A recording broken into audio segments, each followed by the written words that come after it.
If you grew up in Canada, specifically the East Coast, you may have heard the horrific true story of the Butterbox babies.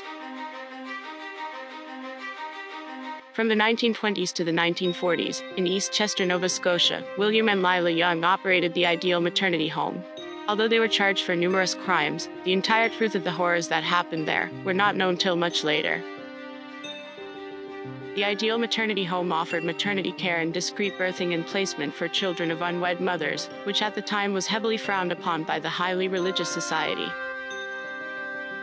With abortion and birth control being illegal in Canada, the Youngs saw the opportunity to lure young girls, with the promise of secrecy. During this time, the Youngs used the home as a front to farm babies for an illegal trade between Canada and the United States, as it was forbidden by law in the US to adopt a child outside of your religion.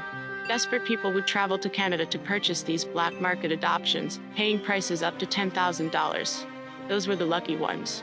Any babies born with disabilities, or of color or mixed race, were deemed unmarketable, and were fed a diet of only molasses and water, causing them to starve to death within a few weeks. A once caretaker admitted that he was paid to dispose of children in small wooden grocery boxes, used to carry butter. The bodies were buried around the yard, in the ocean, or sometimes burned in a furnace inside of the home. It is estimated between 400 and 600 babies were buried on that property, while at least another 1,000 survived and were adopted.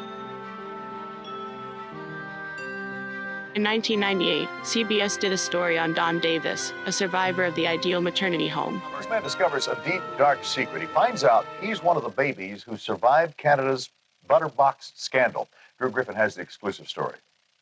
And here I am, 52 years old, finding about this stuff, and it's all been within the last 3 weeks. So it is exciting. What is exciting to Don Davis has become one of Canada's most awful secrets. This is all that's left of the Ideal Maternity Home, a picture of what is now burned down. But it was here from the 1920s until 1946, unwed mothers came to give birth. Coming from this place, you survived where others didn't. Right, and that's a good feeling because I could be buried in a box somewhere in Nova Scotia.